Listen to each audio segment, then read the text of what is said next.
morning, depending on where you might be located. As Daniel said, my name is Erwin Gianchandani, and I have the privilege and the honor of serving as the National Science Foundation's Assistant Director for Technology, Innovation, and Partnerships, or TIP, TIP. That means that I lead the TIP Directorate here at NSF, which is home to the National Science Foundation's Regional Innovation Engines, or NSF Engines program. On behalf of my colleagues from all across the Foundation, particularly the TIP Directorate, but as some of you who have been a part of this effort in the past know, this is really involving folks from all across the agency as well. It's really my pleasure to welcome you to this webinar this afternoon and to just express how excited we are about being able to initiate the next round of the NSF Engines competition and program. As some of you know from your experience perhaps with the last competition, but I know that there are others of you who are new to this experience, we really view the NSF Engines program as a transformational opportunity for our country. It is an opportunity. It's authorized by the CHIPS and Science Act that Congress passed and the President signed into law in August of 2022. But it's an opportunity for us to really rethink innovation and rethink how we do innovation all across the United States. Part and parcel of what the director of the National Science Foundation, Dr. Sethuraman Panchanathan, has said for quite some time is just how important it is for us to truly harness the full geography of innovation that exists all across the U.S. There's something to be said for there's innovation potential everywhere, but it's incumbent upon us at NSF and agencies like ours to really be able to create the opportunities for everywhere and everyone to be able to participate in that innovation ecosystem building effort and that innovation generation and deployment effort.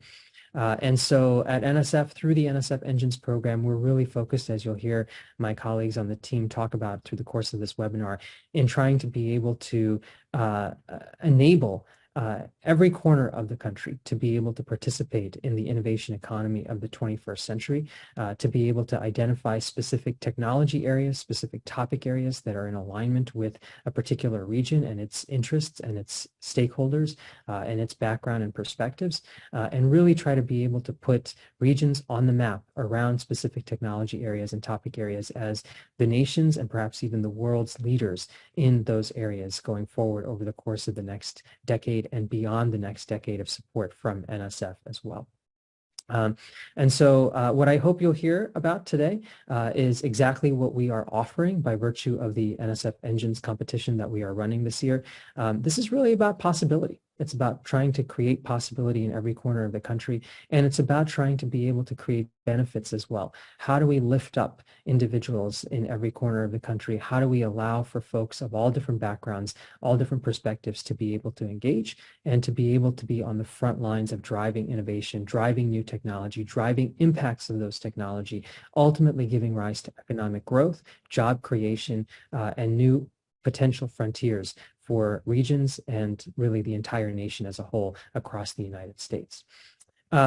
I will say that the NSF Engines program, we don't take this lightly. This is a significant investment that we're talking about on a year-over-year basis and across the portfolio of NSF Engines that we have funded and will fund in this cycle as well. And so, you know, it is going to require a lot of hard work. It's going to require a lot of dedication, a lot of time commitment on the part of you all as potential proposers. But by the same token, we think that the benefits that result from that hard work and dedication and commitment, the benefits that result from really being able to pull together a coalition of the willing in your region to put your region on the map in a particular topic space could be game-changing for your region and for everyone who lives in that region at the end of the day as well. And again, for the nation as a whole and our U.S. competitiveness and security for the long term as well. I also wanted to stress just a couple more things. First of all, you know, there's always, when we run a competition like this, going to be the question of, well, how many awards are there going to be, and so on. And the last time that we ran this competition, some of you may recall, we included in the broad agency announcement that we issued that we might fund up to 5 engines. We ultimately ended up funding 10 engines. And so rather than try to put a number there and try to speculate, we will see what appropriations look like for fiscal years 24, 25, 26, and beyond for the National Science Foundation. So you're not going to hear a definitive number from any of us at NSF, from my colleagues on this team. So please don't press them for one.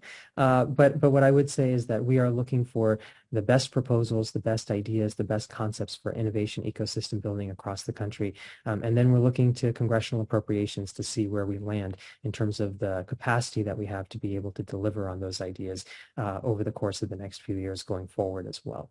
The second thing that I will say is that, we have on this webinar, I see almost 800 folks who've signed on thus far. And I think that there are many more who've signed up and will probably come in and out over the course of the next hour, hour and a half or so.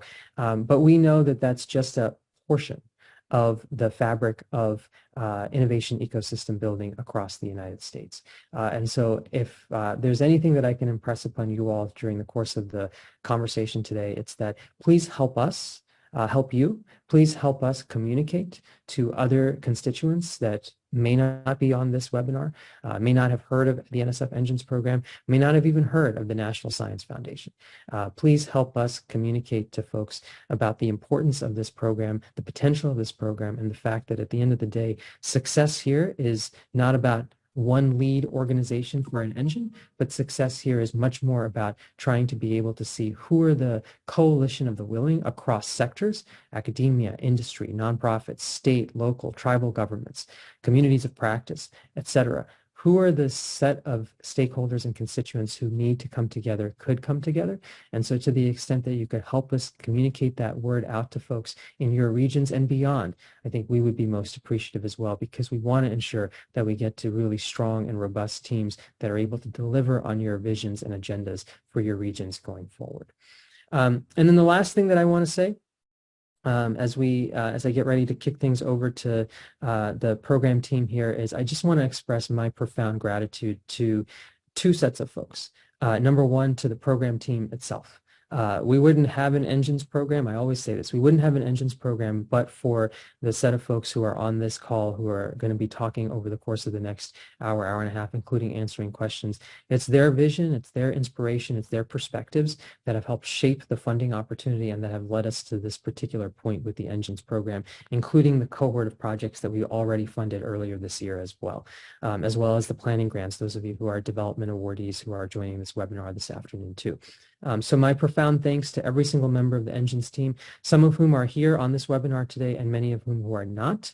This has been a huge undertaking on the part of NSF, and also in some cases partnering with other agencies like our friends at the Department of Commerce, the Economic Development Administration, to ensure that we are well aligned between the Engines program and the tech hubs and other such place-based investments across the government as well. So my thanks to the program team for getting us to this point and continuing to carry this forward. They are so instrumental to the success of this endeavor.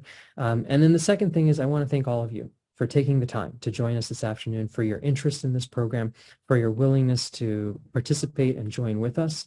I think it's at the end of the day, our ability to be able to deliver on the vision that is the NSF Engines program, the mission of this program, is contingent upon folks like you being excited, being engaged, and being willing to participate with us. And also, as I said a moment ago, helping to communicate this program to others who could be partners with you in these endeavors. So thank you for your interest and thank you for your excitement. And we very much look forward to seeing where this takes us, where this journey that we're embarking on with this engines competition takes us over the course of the next year moving forward. So again, with that, thank you all very much. And I'm going to hand things back over to the program team to take it from here.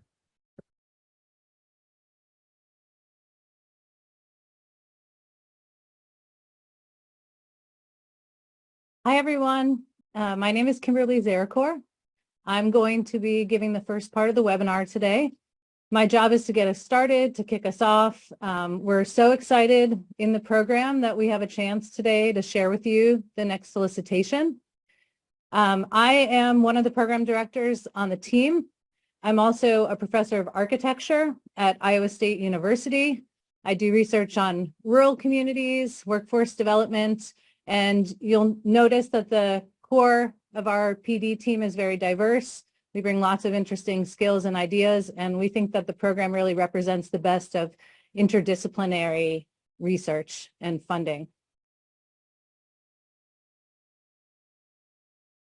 Dmitri, I need you to get me that next slide. Great. So I am going to be talking about the overview and the summary of round one, just as a map here, and Dmitri's going to pick up, my colleague will pick up at section 3. All right, so as you heard from Erwin, this program is really special. It's something a little different at NSF. It's of national and international significance.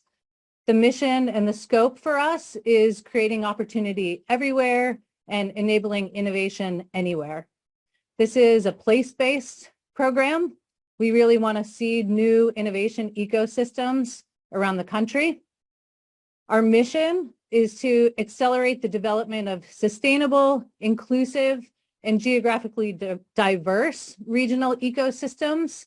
We want to advance key technologies. And really importantly, we're interested in addressing pressing regional, national, societal, and geostrategic challenges.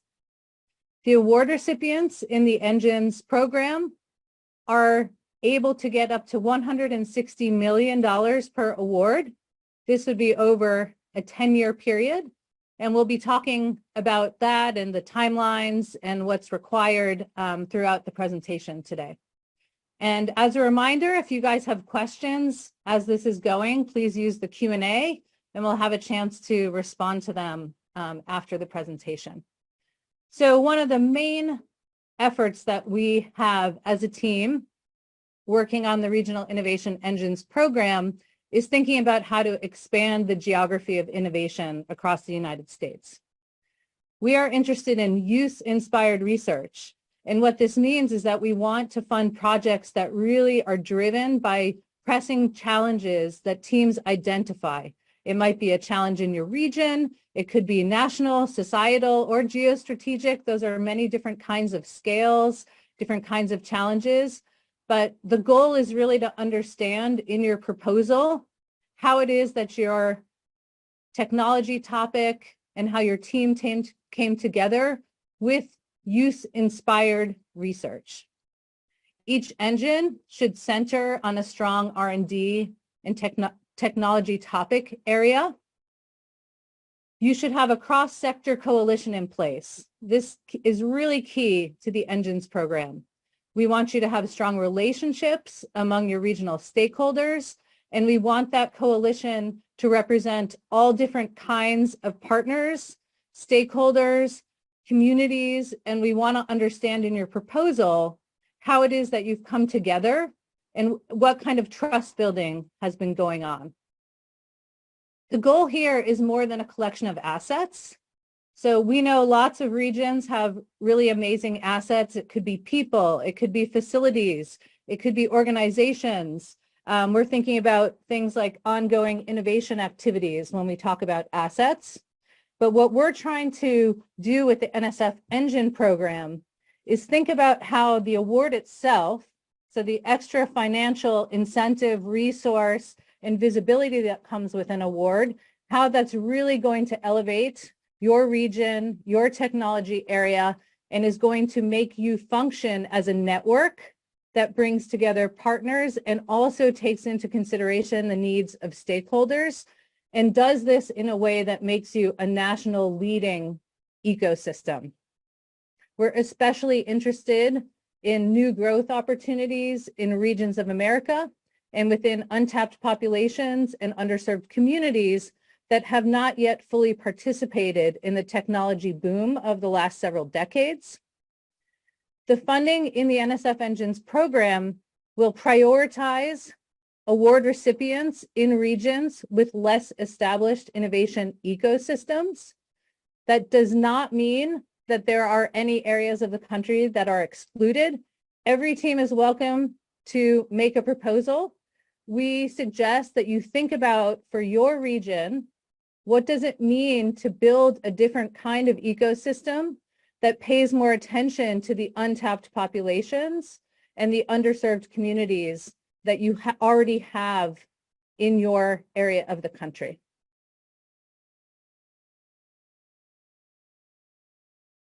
So what is an engine?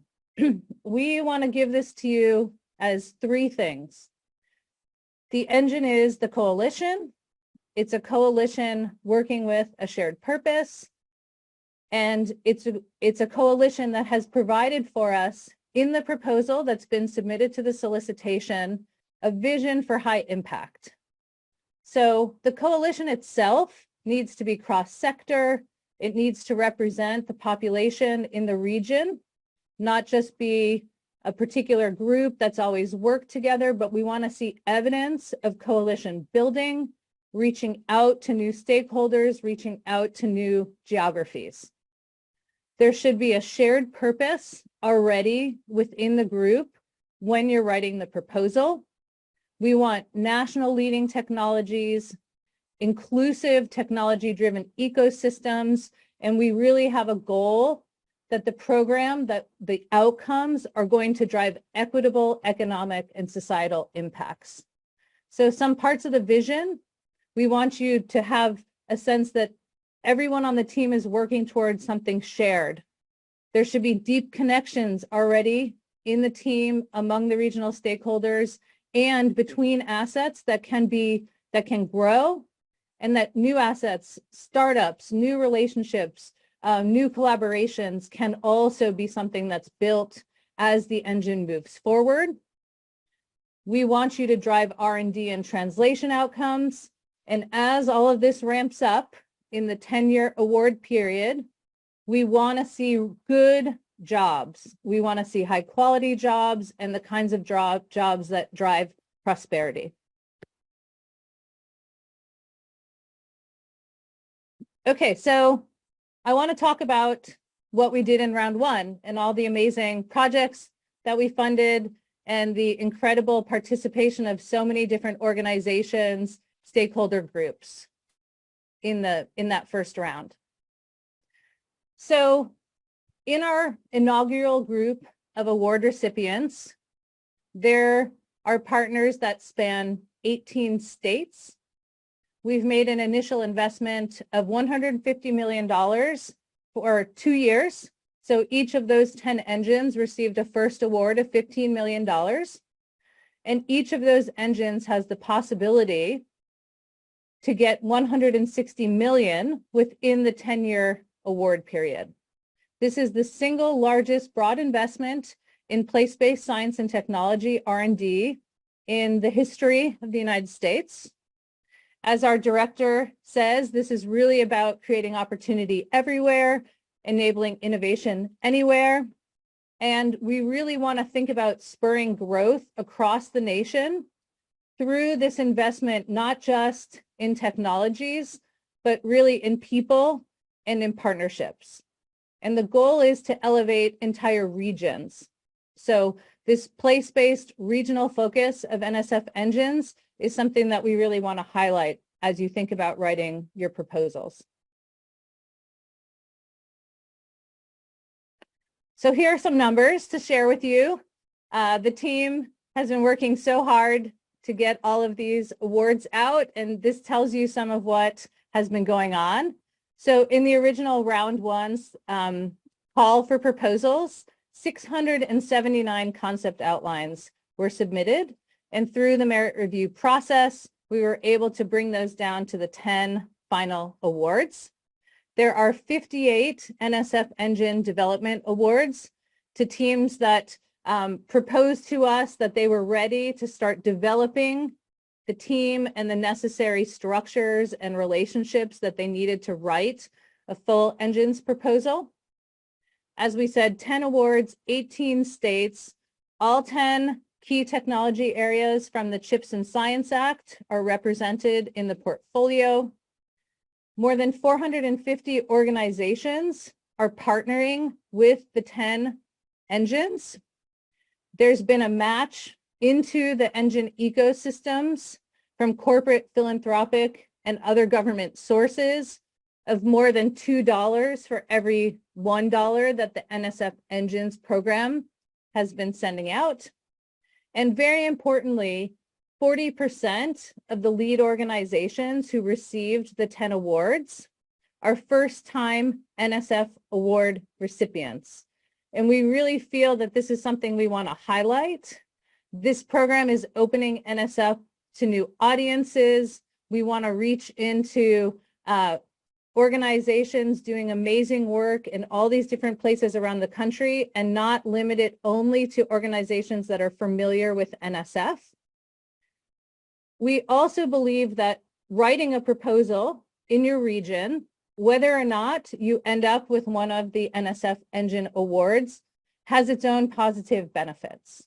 So we encourage everyone on the call. We see 850 people are here now. We really want to encourage you to think about the community building, the stakeholder alignment work that goes into writing a great proposal, and see that as a value in itself.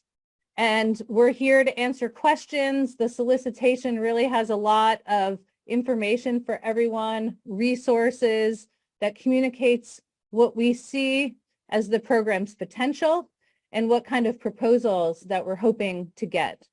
We've seen that the 10 awards already have generated a lot of excitement for their regions. They've really focused the nation on our innovation economy. We see this next round as a chance to really amplify the work of the first round groups and bring even more people into the Engines program. So here we have the inaugural awards. You can see this national map that shows that Engines have been funded all across the United States. Some of them have large regions of service. Some of them have more tightly aligned regions. We want the teams to define for us what it is that brings their region together and helps them to think about working together on something of the scale of an NSF engine.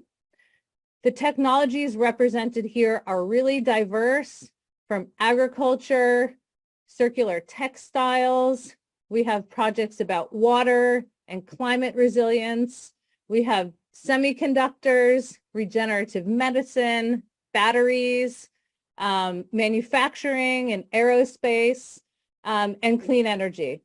And we think that this portfolio shows an incredible amount of innovation activity that needs this kind of visibility and that really has huge potential to add to the nation's economy and to bring these untapped and underserved communities into the technology boom.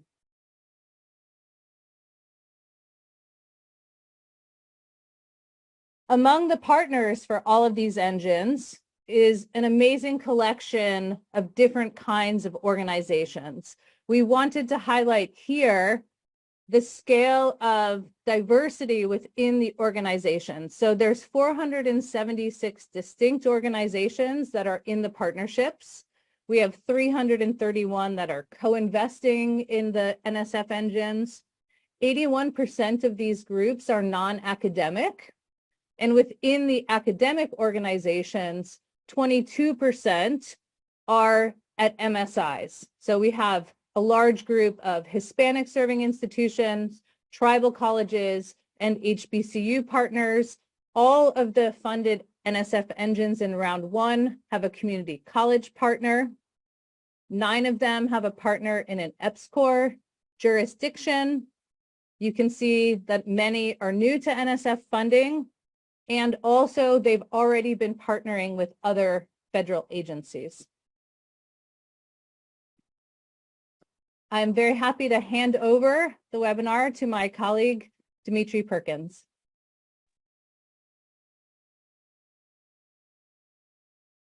Thank you, Kimberly. And good afternoon, everyone, and thanks again for joining today's webinar. I'm Dmitri Perkins, a program director with the NSF Engines program and professor of computer science and electrical engineering at the University of Maryland, Baltimore County. In this part of today's webinar, I will provide an overview of the NSF Engines funding opportunity, as well as the proposal submission and merit review process. And then we will have some time to address questions.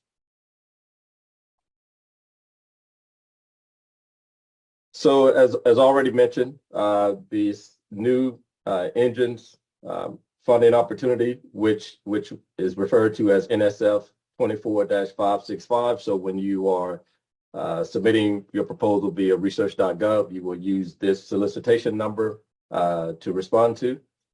So in this round, we have letters of intent, which are due on June 18th. You must submit a letter of intent to then be eligible to submit a preliminary proposal on August 6th. And then a subset of folks will receive invitations to submit full proposals by February the 11th.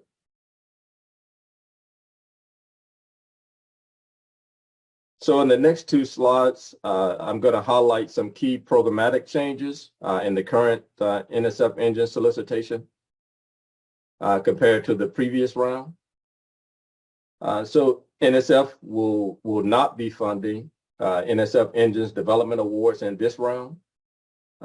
Tribal nations and state and local governments can now submit NSF Engines proposal as the lead organization.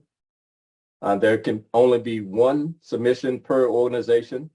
So an organization needs to decide which proposal it's going to support prior to submission of an LOI. And investigators can be the PI or co-PI on only one proposal. As we already mentioned, concept outlines are not required in this round. Instead, letters of intent and preliminary proposals will replace concept outlines. Information from your LOI will be made public on the NSF Engines website. A subset of teams will be invited to submit full proposals after evaluation of the preliminary proposals. Another change here is greater emphasis in this round will be placed on efforts to reach untapped populations and communities, including inclusive stakeholder alignment. This includes rural areas as well within your region of service. So continuing on the next slide. So teams will need to demonstrate clear buy-in from the lead organization, and this will come via a letter of commitment signed by the senior official of the lead organization, university president for institutions of higher education, or CEO of for-profit companies. These are required at the preliminary and full proposal stage. Letters of collaboration are required by the core partners at the preliminary proposal stage. For both the full proposal as well as the preliminary proposal, teams will be required to provide estimates on the resource commitments from the lead organization and any core partners or stakeholders that are making financial or in-kind contributions. And proposing teams are asked to address the key drivers of ecosystem change within their proposal, and we'll discuss a little bit more about that as we talk about the application materials. So these two slides, I'm just highlighting some specific programmatic changes that differ from what you saw in the previous round. So for the purpose of submitting an NSF proposal, an organization may serve as a lead organization or the prime organization, or as a sub-award recipient. And so this first set of organizations can serve either as a lead organization or sub-award recipient. Institutions of higher education, nonprofit, non-academic organizations, for-profit organizations, tribal nations, or state and local governments. The second set of organizations can serve as partners, but only as a sub-award recipient. This includes federally funded research and development centers as well as national laboratories.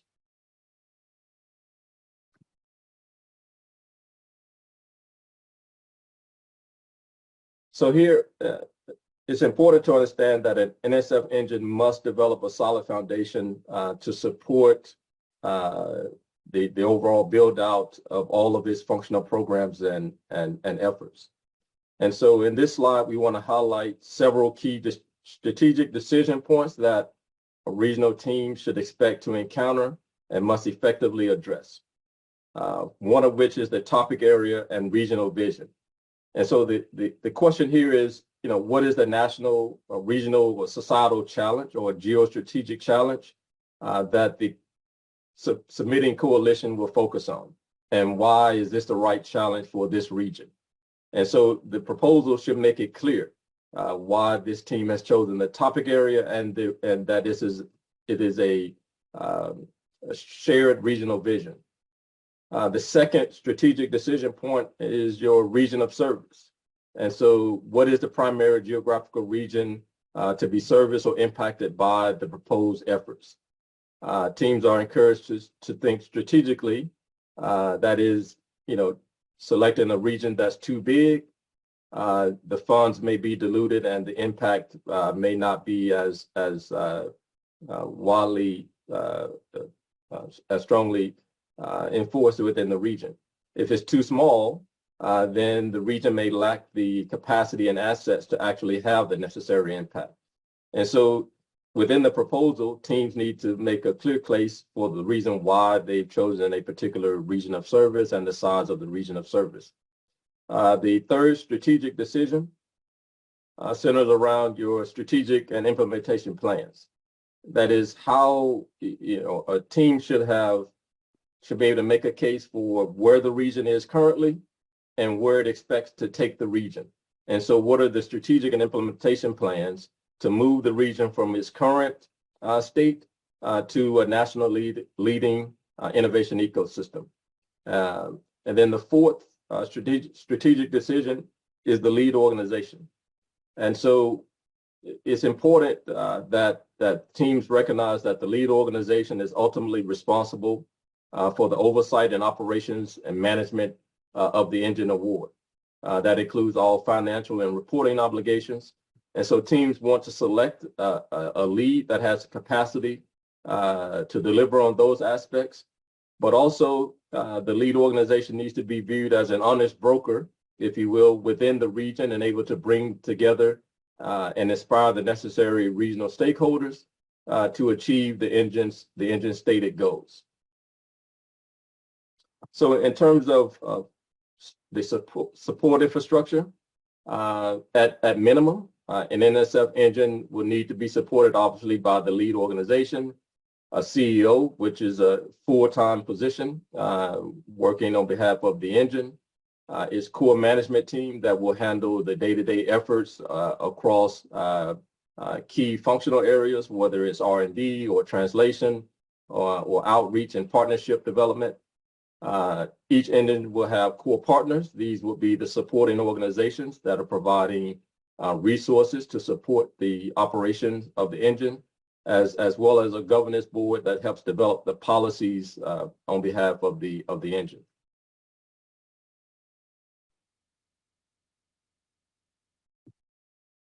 So within the solicitation, you will see a description of what we call 7 key drivers of ecosystem change. And the underlying principle here is that if you're going to build an engine with the notion that you're going to build a thriving innovation ecosystem, then there are several aspects that we believe that each engine must undertake to move their region forward. And we've identified 7 drivers here that span from cross-sector partnerships to use-inspired R&D, translation of innovation to practice, workforce development, inclusive engagement, strategic regional investment, and governance and management. And you can see in the solicitation for additional details on each of these. But it's important to understand that every engine, every proposal that's submitted should focus on building an interconnected set of activities that span all 7 categories here, all 7 drivers here. It's important to highlight the region's competitive advantages in each of the areas, but also to identify areas for improvement. The region is not already a thriving innovation ecosystem. So what are the gaps, and how will the engine, the funded engine, and any funds coming to the engine help address those gaps to move the region from its current state to a nationally recognized leader in its chosen topic area. So I want to take a minute here to say a bit more about the region of service. So we received several questions about, what do we mean by region of service? How large should a region of service be? Can a region of service be disconnected, or does it have to be a contiguous geographical region? And so we've highlighted a few points here to make it clear what the expectations are. The third bullet, make it clear that the choice of the region of service and how the proposal explains the rationale for its selection of its region of service will be part of the merit review process. Teams are free to determine the size of their region of service. It could be an MSI, it could be multiple MSIs, it could be based on any number of geographical units of measure. But the key point is the team has to make a case for its region of service, and understanding that the size of the region will influence the overall impact of the engine's efforts. So inclusive engagement. So if you've had a chance to review the solicitation, you will notice that there's a real intention and focus on inclusive engagement, building an inclusive regional innovation ecosystem. And you can see the solicitation for more specific guidance on what is meant by inclusive engagement. Here we highlight a few points that we think are critical. One is delivering economic opportunities for everyone in the region of service, regardless of background, socioeconomic status, location, and many other factors that you can see within the solicitation. Leadership and stakeholders who are broadly representative of the region of service. The engine should have a mechanism to assess its team's efforts to improve diversity and enable equitable prosperity. Deep, intentional, and persistent approaches to build inclusive teams, and as well as attracting individuals and talent from underrepresented groups into the engine's efforts across all areas of the engine, whether it's workforce development, R&D, the leadership team, the governance team. It should be clear that the engine has taken a proactive approach to build an inclusive engine as well as an inclusive innovation ecosystem. So a third area we want to highlight is the need for strategic investment. So clearly part of the expectation for an engine is that it be sustainable beyond NSF funding. Additionally, while NSF is providing $160 million over 10 years to truly grow an innovation ecosystem and meet all of the requirements, is going to take significantly more funding than $160 million. And so there's an expectation that engines will incorporate mechanism pathways to obtain additional funding that could be through new NSF engine specific investments, co-commitments from your local or state governments or other industry partners, develop plans for having sources of funding, whether it's from investment groups, and then developing other sustainable revenue models. So all of this should be part of the overall strategy in building a sustainable engine and a thriving innovation ecosystem. So just to provide some insights on what we saw from the last round of bringing in funding from sources outside of the region. As mentioned previously, over the 10 awards that we made in the last round, each received total receiving $150 million. Collectively, those 10 engines brought in $365 million in additional contributions. And so we want to point out that there is no baseline requirement. This is, and so we don't want you to think of this as a fundamental requirement or baseline. It's important to be able to demonstrate that the engine has the capacity to bring in additional funding to achieve sustainability over the lifetime of the award. So in the next part of the presentation, we will focus on the merit review process and talk about the application materials to be submitted as part of the full timeline throughout the competition period. So the engines competition is a 4-stage review process. Stage 1 will include the LOI and preliminary proposals, followed by the full proposal in stage 2. So only teams invited can submit to stage 2. A subset of teams, after a panel review of the stage 2, will be invited to reverse site visits. And then a subset of teams following stage 3, reverse site visits, will be invited to full site visits. So there are 4 stages. At each stage, teams will be expected to submit application materials, and we will discuss what those application materials look like here shortly. And of course, based on the number and quality of proposals, we could change the number of stages, but as it stands now, the expectation is that we would have a 4-stage review process. So letters of intent, as we've already mentioned, are required and must be submitted via research.gov. So if you've seen the solicitation, there's an option to submit via research.gov and grants.gov are outlined in the solicitation. But for letters of intent and preliminary proposals, you must submit those via research.gov. Even if you intend later to submit your full proposal via grants.gov, letters of intent preliminary proposals can only be submitted via research.gov. Full proposals may be submitted via research.gov or grants.gov.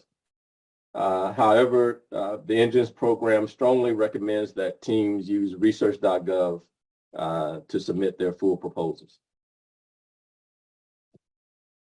So an important note to new awardees, prospective new awardees, these would be organizations that have never submitted to NSF or have not had an active award within the last 5 years.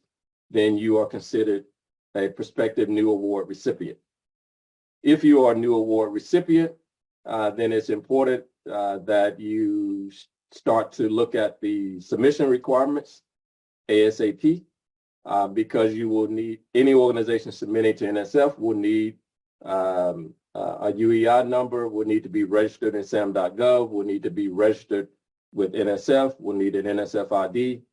And so any new organization and personnel that are submitting for the first time would want to ensure that you have those actions completed prior to submitting your LOI.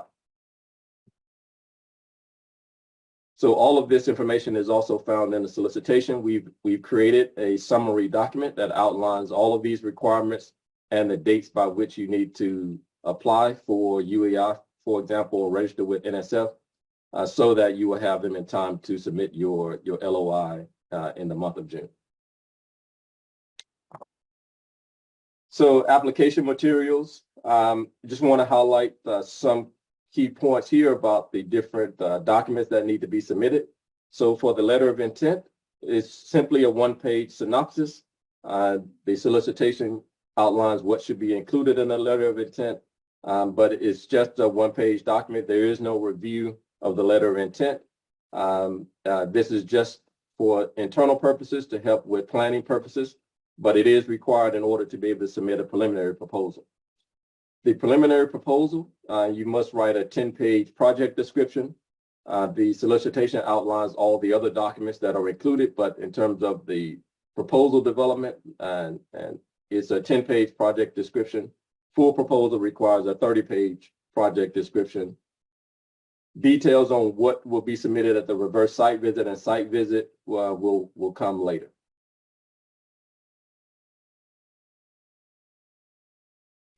Important for those that are not familiar with NSF and submitting proposals to NSF, all of the proposal preparation instructions, award administration instructions are published in what we call the NSF Proposal and Award Policies and Procedures Guide. For short, is called PAPG. And so the link is here, but you can also search online NSF PAPG May 2024. so that you can see all of the requirements for submitting preliminary proposals as well as full proposals to NSF. So a quick note about each of the documents that need to be submitted.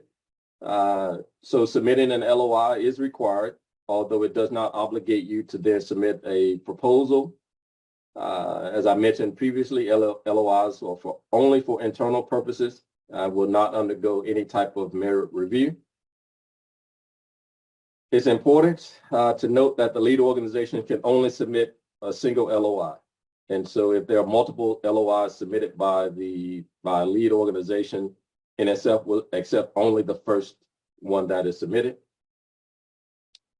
And the composition of the teams that are listed on the LOI, as well as the lead organization, could change. Is not binding. So prior to submitting a preliminary proposal, if the individuals change or the lead organization changes, that's perfectly okay. So preliminary proposals, as I mentioned, are required as well. Project description up to 10 pages. Here I highlight all of the sections that are required for the project description.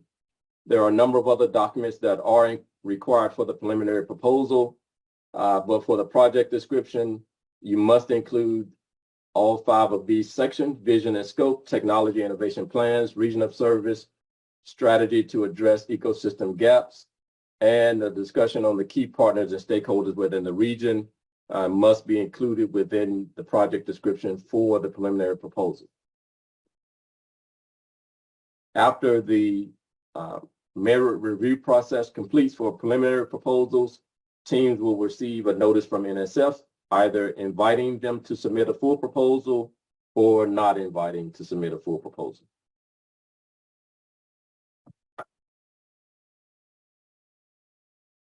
So for the full proposal here, I'm only going to focus on the project description.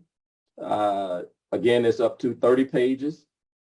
The content of the project description must include the overview, vision, and rationale, proposing team and organizational structure, your strategic and implementation plan. And you should note, see in the solicitation that your strategic and implementation plan is the primary part of this project description, as you will need to outline your strategic and implementation plan spanning all 7 drivers of ecosystem change. And you also need to include an evaluation plan as part of your project description.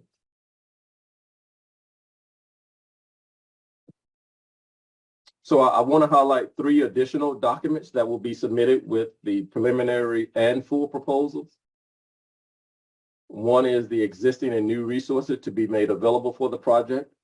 So in this document, there's a template that's linked to in the solicitation, where teams will highlight the resources that are being contributed to the project, to the proposal, both cash and in kind, and provide a brief description of those resources.